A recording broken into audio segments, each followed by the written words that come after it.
رجعت کے ارادے کے بغیر مطلقہ کے ساتھ تنہائی میں رہنا، اس کا کیا حکم ہے؟ چنانچہ مطلقہ رجعیہ سے اگر رجعت کا ارادہ ہو تو اس کے ساتھ تنہائی میں رہنے میں کوئی حرج نہیں، لیکن اگر اس سے رجعت کا بالکل کوئی ارادہ نہیں ہو تو اس کے ساتھ تنہائی اختیار کرنا ایک طریقے کا یہ مکروہ تنزیہی شمار ہوگا، اس لیے کہ خلوت میں بادل ناخواستہ اگر بیوی کو شہوت کے ساتھ چھو دیا تو نہ چاہتے ہوئے بھی خود بخود رجعت کا ثبوت ہو جائے گا۔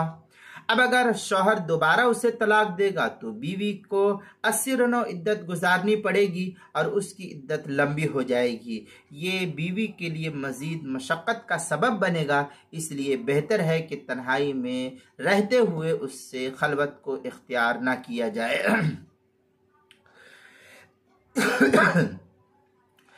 اس لیے مطلقہ رجعیہ کا اگر اس کے ساتھ تنہائی میں رہتا ہے اور رجعت کا ارادہ ہے تو ٹھیک ہے، تنہائی میں رہے، لیکن اگر رجعت کا ارادہ نہیں ہے تو پھر تنہائی کو اختیار کرنا یہ مکروہ تنزیہی ہے۔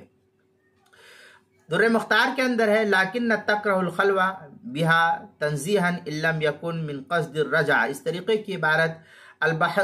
در المختار ما شامی کتاب الطلاق جلد نمبر 5 صفحہ نمبر 39 جو زکریا بک ڈپو دیوبند کا ہندی نسخہ ہے، اس کے باب الرجع کے اندر بدائع الثناء اس کی تیسری جلد صفحہ 284 جو زکریا بک ڈپو دیوبند کا ہندی نسخہ ہے، اس کے اندر البحر الرائق اس کی چوتھی جلد صفحہ 151 جو کوئٹہ بلوچستان کا چھپا ہوا نسخہ ہے، محیط برہانی 5ویں جلد صفحہ 179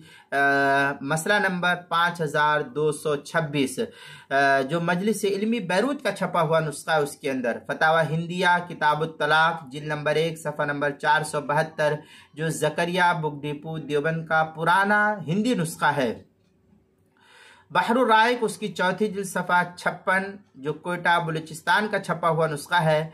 ہدایہ دوسری جلد صفحہ 408 فتاوی تاتار خانیہ جو زکریا بک ڈپو دیوبند کا ہندی نسخہ اس کی چوتھی جلد صفحہ 139، کتاب المسائل 5ویں جلد صفحہ 121 اور 122 پر اس کو نقل کیا گیا، وہاں دیکھ سکتے ہیں۔